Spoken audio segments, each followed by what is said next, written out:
Good evening, everyone.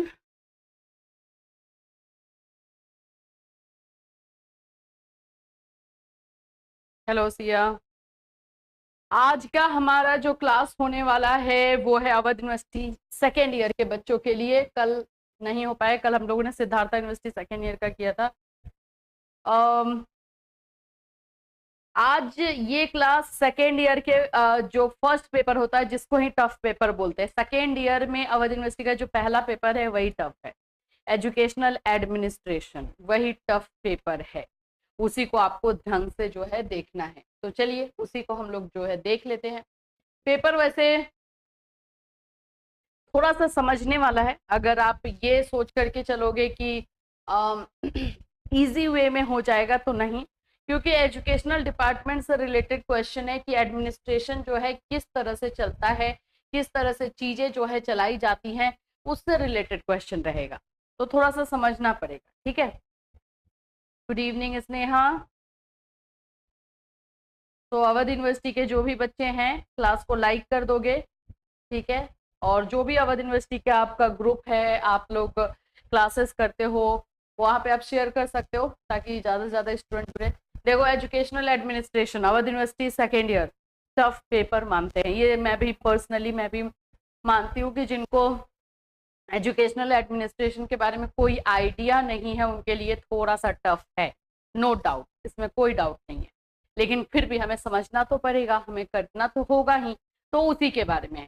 तो इसका important question, important topics आज हम डिस्कस करेंगे एंड देन क्वेश्चंस आपके जो है क्लासेस आगे चलते रहेंगे। Thursday, Friday, Saturday Awadh university second year का क्लास रहेगा। इसी में से कोई एक दिन अगर सिद्धार्थ यूनिवर्सिटी का कभी क्लास हुआ तो बता दिया जाएगा। फिलहाल अवध यूनिवर्सिटी के बच्चों के लिए एजुकेशनल एडमिनिस्ट्रेशन, चलिए स्टार्ट करते हैं। हाँ, क्योंकि मैक्सिमम यूनिवर्सिटीज के एग्जामिनेशन खत्म हो गए हैं ना, अभी कुछ ही यूनिवर्सिटी के एग्जाम बचे हुए हैं, जैसे अवध यूनिवर्सिटी है, सिद्धार्था यूनिवर्सिटी है, इन्हीं सभी के एग्जामिनेशन है। मैं बिल्कुल सही हूँ निखिल, आप कैसी हो? बहुत दिनों के बाद आप लोगों से गुड इवनिंग मिल रहा है, तो मुझे भी थोड़ा अलग लग रहा है। एक हो जाता है ना अटैचमेंट, क्लास करते करते आप लोग मुझे समझ जाते हो, मैं आप लोगों को समझ जाती हूँ कि हर एक स्टूडेंट कैसा है, वो किस तरह से समझता है, ये भी रह जाता है हमारे जहन में कि हाँ ये बच्चे ऐसे थे, ये ऐसा करते हैं, इनको ऐसे समझ में आ जाता है। तो आप लोगों से भी हम लोग को बहुत कुछ सीखने को मिलता है। चलिए नेक्स्ट, एजुकेशनल एडमिनिस्ट्रेशन नाम क्या है? एजुकेशनल एडमिनिस्ट्रेशन यानी प्रशासन। सिंपल, अगर मैं इसको सिंपल लैंग्वेज में आपको बताऊं कि इसमें क्या पढ़ना है ना, तो शिक्षा को हम कैसे सही ढंग से मैनेज करें। अब क्या है कि आज आप बोलो कि अरे चलिए हम ना मैम ये वाला चीज ना लागू हो जाना चाहिए हमारे एजुकेशन में, क्या ये पॉसिबल है? नहीं। हर चीजें जो है नियम से आएंगी तभी हमारे लिए पॉसिबल हो पाएगा। जैसे अभी एक मैं आपको बता रही हूँ, अभी क्या किया गया है कि एनसीटी की तरफ से कुछ कॉलेजेस को बंद कर दिया गया, मान्यता रद्द कर दी गई, मतलब बंद ही हो गया ना। तो अब वो रातों रात ये डिसीजन जो है एनसीटी ने नहीं लिया है, पहले बकायदा उन लोगों को लेटर भेजा गया है, 2 साल 3 साल तक बकायदा लेटर भेजा गया है, वो लोग इसको इग्नोर किए हैं, तब जाकर के आज उनका कॉलेज बंद हुआ है। लॉस में तो स्टूडेंट जाते हैं, बाकी उनको तो कुछ नहीं होगा। यस, इंपॉर्टेंट क्वेश्चन ही है ये सारे, आप जो देखोगे ना इसमें से मैं आपको चैलेंज कर दूंगी कि अगर मैं 8 क्वेश्चन इसमें दे रही हूँ तो भाई इसमें से 5 से 6 क्वेश्चन आ जाएगा, एक ही 2 क्वेश्चन होगा जो स्किप होगा। क्या ये बीएड सेकेंड ईयर का वाइवा का आंसर देना नेसेसरी होता है? नहीं, नहीं आएगा तो कहाँ से दोगे? अगर जैसे मान लो कि मैं एक्सटर्नल हूँ, एक्सटर्नल के लिए हम लोग भी जाते हैं, और किसी बच्चे से मैंने क्वेश्चन पूछ दिया कि बाबू बता दो लेसन प्लान क्या होता है, what do you mean by lesson plan. अब वो बच्चा नहीं पता है, तो वो अगर मुझे बोलेगा आई डोंट नो मैम, ऐसे एटीट्यूड में बोलेगा, तो फिर तो मैं मार्क्स दे दूंगी ना उसका शकल देख करके, उसका एटीट्यूड देख कर। लेकिन जब हमें नहीं आता है किसी क्वेश्चन का आंसर, या हो सकता है कि हम नर्वस हो गए हैं इसकी वजह से भी हम नहीं दे पाते, ऐसा होता है, तो आप ऐसे बोल सकते हो सॉरी मैम, सॉरी सर मुझे ना मैंने पढ़ा था इसको लेकिन अभी ना मैं नहीं बोल पा रही हूँ। या फिर इसी तरह से आप पोलाइटली, जितना पोलाइटली नहीं बोलोगे, आप पोलाइटली बताओगे, उतना एग्जाम जो एक्सटर्नल है आपसे खुश होगा और ना कुछ तो मार्क्स देकर जाएगा। तो एक्सटर्नल के सामने एटीट्यूड नहीं दिखाना है, एक्सटर्नल के सामने एकदम जैसे हो वैसे रहो, सिंपल यही बात है। प्रैक्टिकल एग्जाम के नाम पर 12,000 पैसा लिया जा रहा है, तो क्या वाइवा का आंसर देना नेसेसरी होगा? बिल्कुल नहीं। 12,000 वैसे लगता नहीं है, आपसे क्यों लिया जा रहा है? मुश्किल से 2,000 1500 यही है रेट, इससे ज्यादा नहीं लगता है, तो आपसे 12,000 क्यों लिया जा रहा है ये आप पूछो उनसे। 12,000 कम नहीं होता है, वो तो एक फीस है 1 साल का।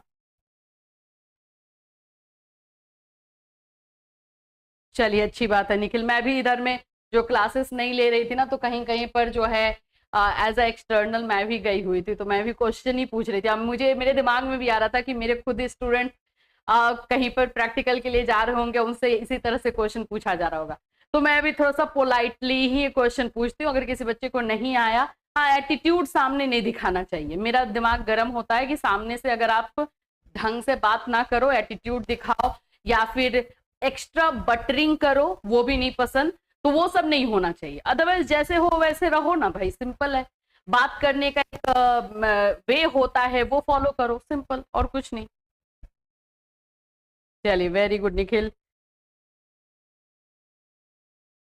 हर बच्चे से लिया गया ना, हाँ गुड। चलिए अब इन लोगों के क्वेश्चंस देख लो। स्नेहा, आपसे 12,000 लिया जा रहा है, क्वेश्चन करो कि क्यों लिया जा रहा है। वो 12,000 तो नहीं है, मैक्सिमम 1,500 2,000। कोई कोई बच्चा अगर प्रैक्टिकल अटेंड नहीं कर पाता है, सुन लो ये भी बात, तो उनसे थोड़ा सा लिया जाता है 4,000 to 5,000, अदरवाइज इतना रेट नहीं है। Ma'am Siddhartha university BEd first year का गेस्ट क्वेश्चन दे दीजिए। Pinki Kumari, Monday Tuesday Wednesday ये 3 दिन हमने क्लास किया है, ठीक है, जाओ उस दिन वाले क्लासेस निकालो, उसमें Siddhartha university BEd first year का गेस्ट क्वेश्चन ही दिया गया है, ठीक है। मंडे ट्यूसडे वेंसडे यही वीक में मैं बता रही हूँ, ये तीनों दिन जो क्लास हुआ है Siddhartha BEd first year, sorry Siddhartha नहीं, अवध का हुआ है। सिद्धार्था यूनिवर्सिटी का guest question I think channel पर होगा, हम लोग आपको दे देंगे, ठीक है। सॉरी सेकेंड पेपर और थर्ड पेपर का भी गेस्ट क्वेश्चन बता दीजिएगा। यस वो कल बताया जाएगा, फिलहाल के लिए आज का देख लें। Siddhartha university BEd first year का मैं दे दूंगी, मुझे लगा वो अवध का है, देखो मुझे बात में आप लोग ऐसे घुमा देते हो ना। चलिए अभी फिलहाल के लिए educational administration Awadh university BEd second year के बच्चे ये देख लीजिए। शैक्षिक प्रशासन, इसी को बोलते हैं एजुकेशनल एडमिनिस्ट्रेशन।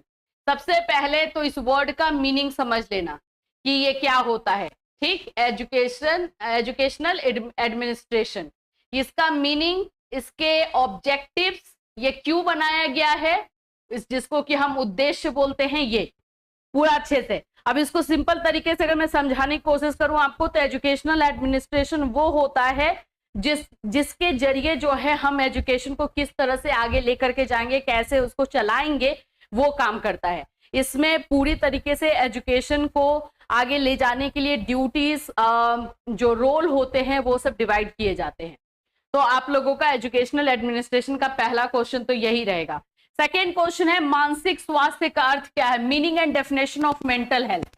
आप लोगों का सेकेंड हाफ में जब जाते हो ना, तो मेंटल हेल्थ से भी क्वेश्चन रहता है, फिजिकल हेल्थ, मेंटल हेल्थ से क्वेश्चन आता है, तो मेंटल हेल्थ वाला देख लेना है। और ये भी इसमें आजकल ना ऐसे भी पूछा जाता है कि हम इसे किस प्रकार से ठीक रख सकते हैं, या पता चले कि हाँ हमें जो है कुछ मेंटल इश्यूज है, जैसे डिप्रेशन और ये सब चीजें होती हैं, तो इसको हम कैसे सुधार सकते हैं, ये भी क्वेश्चन आता है। तो मेंटल हेल्थ से रिलेटेड क्वेश्चन जरूर देख लेना है। केंद्रीय स्तर पर, अब यही क्वेश्चन ना थोड़ा सा टफ होता है। देखो जब हम एडमिनिस्ट्रेशन की बात करते हैं, तो एडमिनिस्ट्रेशन यानी प्रशासन जो है एक सेंट्रल लेवल पे होता है, एक स्टेट लेवल पे होता है और एक लोकल लेवल पे होता है।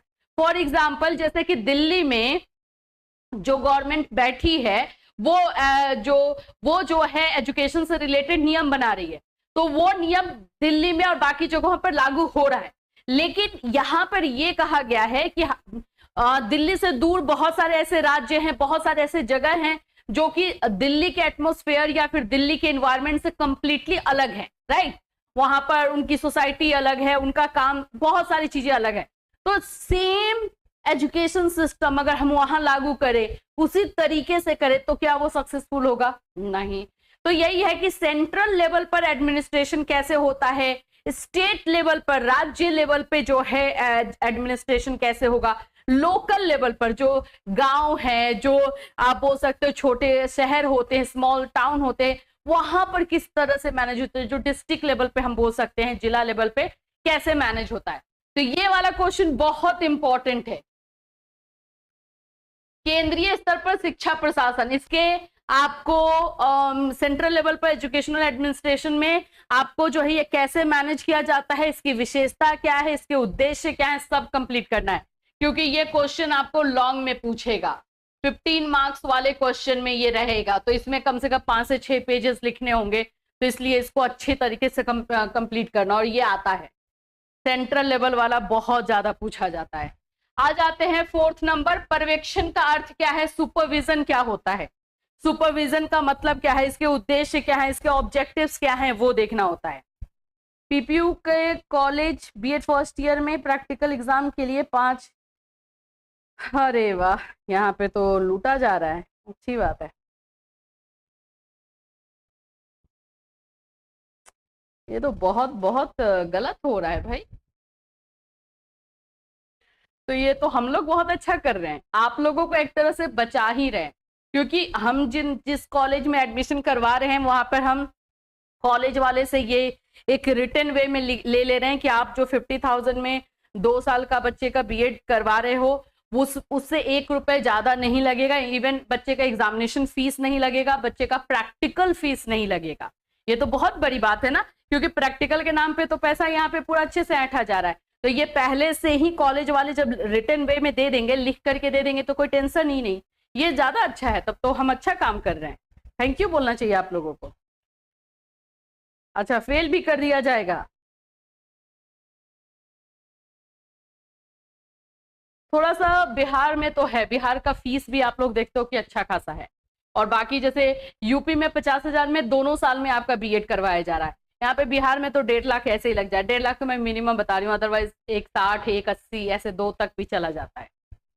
ये सब प्रॉब्लम है, सुन करके अच्छा नहीं लगता है, खून खोलने लगता है। विद्यालय प्रबंधन का अर्थ एवं परिभाषा बताते हुए इसकी विशेषताओं का विवेचन, ये है आपका, ये भी वीवीआई है। स्कूल मैनेजमेंट, देखो आप लोगों का जो एजुकेशनल एडमिनिस्ट्रेशन एंड मैनेजमेंट है, ये तो स्कूल मैनेजमेंट से रिलेटेड क्वेश्चन रहता है कि स्कूल को कैसे चलाया जाता है, स्कूल को कैसे चलाया जाना चाहिए। अब ऐसा नहीं है कि स्कूल अपने आप चलने लगता है, उसमें एक प्रिंसिपल होता है, टीचर्स होते हैं, स्टाफ होते हैं, बच्चे को कैसे मैनेज करना, सब कुछ जो किया जाता है। तो विद्यालय प्रबंधन यानी कि आपका explaining the meaning and definition of school management, discuss its features और explain the concept of school management. आपको ये स्कूल मैनेजमेंट वाला पूरा कॉन्सेप्ट कंप्लीट करना है, इसकी विशेषता क्या है, इसको कैसे चलाते हो, सब कुछ। वो अगर देखो आप लोगों ने अपना नोट्स बनाया तो अच्छी बात है, कहीं से बुक लिया है तो भी कर सकते हो, नहीं तो मैं बोलूंगी कि नोट्स जो दिया गया है हमारा वो ले लो और उसको पूरा रीड आउट कर जाओ। उसमें 2 क्वेश्चन में आपको प्रॉब्लम आएगा, एक सेंट्रल वाले में, इस वाले में, और एक राज्य वाले में। 2 क्वेश्चन में आप लोग को थोड़ा समझने में प्रॉब्लम आएगा, अदरवाइज ये सब तो बहुत अच्छे से एक्सप्लेन किया गया, क्योंकि वो थोड़ा है ही ना, उसको समझना पड़ेगा, रटने से थोड़ा सा फंस जाओगे। चले 6 नंबर है, विद्यालय प्रबंधन में प्रधानाध्यापक की भूमिका, ये भी वीवीआई क्वेश्चन है। प्रिंसिपल का रोल पूछता है कि स्कूल मैनेजमेंट में प्रिंसिपल का रोल क्या होगा, टीचर्स का भी रोल पूछ लेता है, लेकिन ज्यादातर प्रिंसिपल का रोल आता है। Role of principal in school management क्या रहेगा, राज्य का क्या अर्थ है, यही मैंने बताया, ये क्वेश्चन और सेंट्रल वाला क्वेश्चन, ये दोनों थोड़ा सा है, इसको पढ़ना पड़ेगा। शिक्षा के क्षेत्र में राज्य के कार्य बताइए, ठीक है, राज्य यानी स्टेट, स्टेट लेवल पे जो काम होता है। नाउ 8 नंबर क्वेश्चन है, शिक्षा प्रशासन के नियम, प्रिंसिपल्स ऑफ एजुकेशनल एडमिनिस्ट्रेशन। ये जो स्टार्टिंग में आपने एजुकेशनल एडमिनिस्ट्रेशन देखा उसी का प्रिंसिपल है, ये आप लोगों को शॉर्ट में क्वेश्चन दे सकता है। तो इसमें मैंने 8 क्वेश्चंस बताए हैं, 8 में से मैं नहीं बोलूंगी कि पूरा 8 के 8 आ जाएगा, लेकिन हाँ 5-6 क्वेश्चन तो रहेगा ही रहेगा, अब शॉर्ट लॉन्ग सब मिला करके। इससे ज्यादा डिटेल में करना चाहते हो तो जो नोट्स दिया गया है उसको कंप्लीट कर लो। गेस क्वेश्चन में इसमें एजुकेशनल एडमिनिस्ट्रेशन में करने के लिए सलाह नहीं दूंगी, इसमें पूरा जो नोट्स दिया गया है, ज्यादा लंबा नोट्स भी नहीं है, जो है वो आपको कंप्लीट कर लेना है। चलिए अब देखते हैं क्वेश्चन क्या है। सिद्धार्था यूनिवर्सिटी, नहीं नहीं नहीं, सिद्धार्था यूनिवर्सिटी डिस्क्रिप्टिव होता है, सिद्धार्था का डिस्क्रिप्टिव है, टेंशन नहीं। नॉन अटेंडिंग के नाम पे 15,000?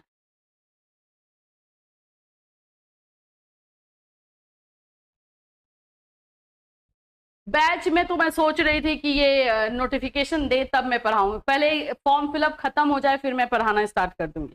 बैच में ज्यादा क्लास नहीं लेना, जस्ट रिवीजन करना है। मतलब मेरे ख्याल से 10 दिन का रिवीजन तो मैं करवाऊंगी, एटलीस्ट 10 दिन का रिवीजन होगा।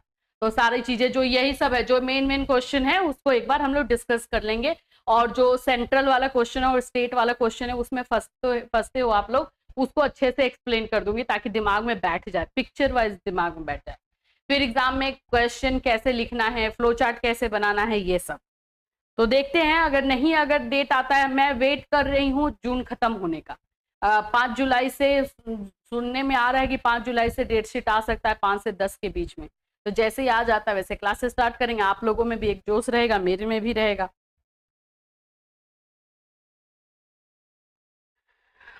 ऋतु का है, आगरा यूनिवर्सिटी मैनपुरी में आप एडमिशन करवा रहे हो मैम, अगर में कोई कॉलेज नहीं है, जैसे एग्जाम भी अगर में नहीं, मतलब नहीं समझ में आया क्या क्वेश्चन ऋतु का है। ऋतु फिर से क्वेश्चन करो। मैम सिद्धार्था यूनिवर्सिटी के, चलिए ठीक है। आ, एक सिस्टर है, उसको एडमिशन कौन से यूनिवर्सिटी से करना चाहिए? अगर वो यूपी से कर रही है स्नेहा, तो उसको आप अवध यूनिवर्सिटी या आगरा यूनिवर्सिटी, दो में से कोई एक दे सकती है। आगरा या अवध सही रहेगा, क्योंकि ईयरली है, एक साल में एक बार जाना है। और बाकी जब भी देखो, मैं ये नहीं बोलूँ कि आप मेरे थ्रू जाओ, लेकिन मैं आप लोगों को ये दिमाग तो दे सकती हूँ ना कि जब एडमिशन के लिए जाओ तो क्या क्या चीजें आपको कॉलेज से पूछ लेनी है। सबसे पहले तो आप लोगों को ये पूछ लेना है कि क्या क्लास करना जरूरी होगा, क्या प्रैक्टिकल में मार्क्स कितने मिलते हैं, क्या प्रैक्टिकल में आना जरूरी होगा, क्या उसका फीस अलग से लगेगा। ये सब तो आप लोग पूछ सकते हो ना, बच्चे तो नहीं हो भाई। और अगर कॉलेज बोलता नहीं नहीं, एग्जाम और फीस और प्रैक्टिकल फीस आपको अलग से नहीं देना है, तो उसको लिखवा लो, लिखित रूप में लो। आज कोई कुछ बोल रहा है, कल कोई कुछ और बोलेगा, उसका प्रिंसिपल चेंज हो जाएगा, आपको कहाँ से पता चलेगा। तो उसको रिटर्न वे में ले लो। समझदार बच्चे हो, समझदारी का यूज भी करो। ठीक है, ये सब करना जरूरी होता है।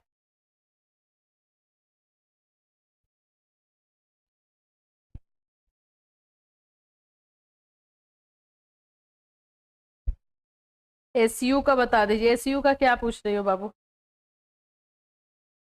हाँ, क्लास कंप्लीट हो गया है, वो उतना ही पढ़ना है। मैडम अवध यूनिवर्सिटी का फर्स्ट ईयर बीएड का पेपर कब से स्टार्ट होगा? जुलाई लास्ट वीक या अगस्त में जाएगा, जहां तक अब चांसेस लग रहा है कि अगस्त में एग्जामिनेशन लेकर के जाएगा आप लोग का अवध यूनिवर्सिटी। एसयू का बता दीजिए। एसयू का तो आप लोगों का क्लासेस कल का था बात, देखते हैं, मंडे से नहीं होता है तो मैं स्टार्ट करती हूँ। ठीक है, मंडे से मैं स्टार्ट करती हूँ। चलिए, और किसी का कोई क्वेश्चन है तो पूछ लीजिए।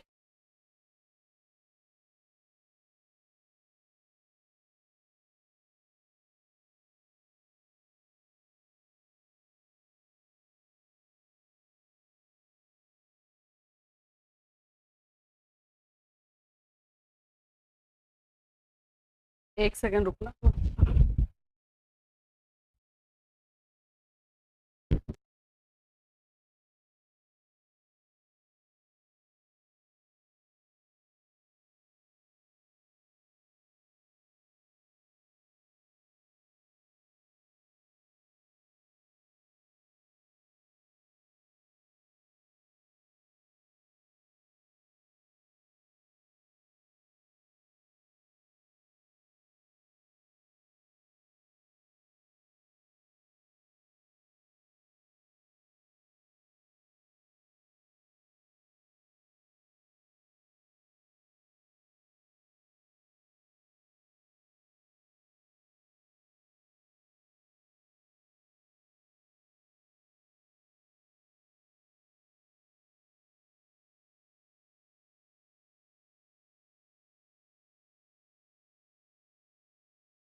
चल ठीक है, चलो।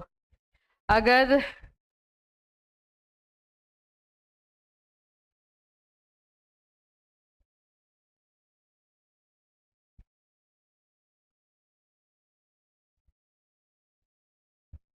हाँ, पेपर अपने शब्दों में बिल्कुल लिख सकते हो। मैम आप व्हाट्सएप पे, कौन से व्हाट्सएप पे रिप्लाई करते हो? जिस पे व्हाट्सएप करते हो वो मेरे पास नहीं है। और दूसरी चीज है कि मैसेजेस अभी बहुत आ रहे हैं, एडमिशन का टाइम है ना, तो एडमिशन के टाइम में बहुत ज्यादा मैसेजेस रहते हैं, तो उनकी भी मैं गलती नहीं बोलूंगी। आपको जिनको करना है, आप ऐप पर भी रिप्लाई क्वेश्चन कर दिया करो, तो ऐप पर से जो है मैसेज किया जा सकता है।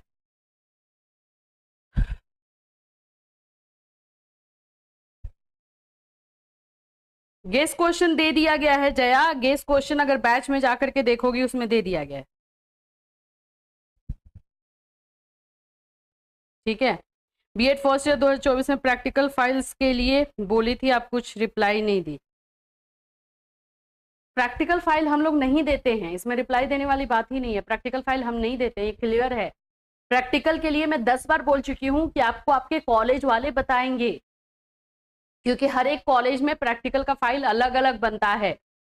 आप ये सोचोगे कि सब कुछ यहीं से मिल जाए और मैं दे भी दूं, मान लो कि मैं दे देती हूँ जो रूल के अकॉर्डिंग है, लेकिन आपके कॉलेज में वो नहीं चलेगा, वो झूठ मूठ का उसी के नाम पे पैसा लेने लगेगा। तो कॉलेज से आपको कांटेक्ट करना है और कॉलेज से पूछना है कि वो कितने फाइल्स बनवाने वाले हैं, 2 फाइल, 4 फाइल, 3 फाइल, और उसके अकॉर्डिंग आपको फाइल बना करके ले जानी है।